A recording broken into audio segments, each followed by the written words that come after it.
and welcome. This is astrologer and Baksh, and you're watching Sataraka Safar.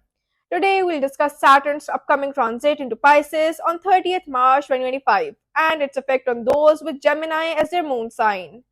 With Saturn moving into Pisces, your 10th house, it will directly influence your career and social status. Although Gemini natives are not under the influence of Saraswati, this period might still be a challenging one. However, if you channel your energy and focus in the right direction, the rewards could be incredibly positive. Let's delve deeper into how this transit will affect various aspects of your life. Mars will fuel your determination, while the combination of Saturn and Rahu in your 10th house hints at challenges ahead. On the other hand, Jupiter in the 12th house offers spiritual growth and occasional relief, though it also calls for caution with expenses. Let's talk about your financial position. Jupiter in the 12th house signals financial relief and growth through spiritual or overseas endeavors. If you're considering international investments or projects, this is the time to explore them. With the Sun and Moon influencing your 10th house, you may find opportunities to build wealth through creative or leadership roles. The combination of Rahu and Saturn in the 10th house suggests avoiding impulsive financial decisions and unnecessary risks. Careful financial planning is key during this time. Let's talk about your career and professional life. Saturn in the 10th house encourages discipline and focus, paving the way for long term professional success. This is an excellent time to strengthen your professional reputation.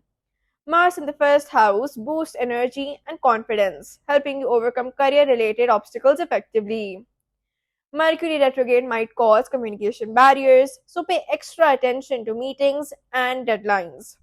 The combined influence of Saturn and Rahu could increase workload, leading to stress.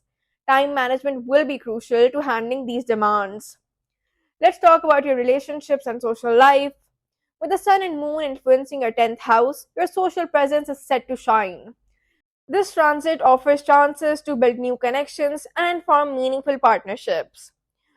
Jupiter's placement encourages emotional harmony and inner peace, which can strengthen your relationships. Rahu may bring misunderstandings or conflicts, particularly in close relationships. Patience and clear communication are essential to avoid unnecessary friction. Let's talk about your health and mental well being. Jupiter's positive influence will enhance your mental resilience. Engaging in yoga and mindfulness practices can greatly benefit your well being. Mars's energy supports physical fitness, but be mindful not to overexert yourself. Saturn and Rahu in the 10th house may create mental stress and a potential work life imbalance. Ensure you get proper rest and stay hydrated to maintain your health. There are some special yogas forming in March. Firstly, the Wish Yoga, in which the aspect of Rahu and Saturn might create negative situations. However, Jupiter's placement will mitigate some of the negativity with its beneficial influence. Secondly, the Gajkesri Yoga. While this alignment of the Moon and Jupiter offers wisdom and positivity, consistent effort and balance will be necessary to truly benefit from it. Here are some remedies and recommendations for you. Donate lentils or water to those in need on a weekly basis. White colored clothes or food items will also prove beneficial as offerings. Incorporate meditation and grounding exercises into your daily routine to maintain inner peace and stability. Plan your goals and deadlines in a structured way to stay on track. Avoid impulsive decisions, especially when it comes to finances and professional matters. For Gemini natives, this transit is a mix of challenges and opportunities. Saturn's discipline, paired with Jupiter's support, can lead you towards significant personal and professional growth, as long as you use your efforts and energy wisely. If you have any questions or need further guidance, drop them in the comments below. This is Astrologer and Baksh, and you're watching Sataraka Safar. Take care, and I'll see you in the next episode.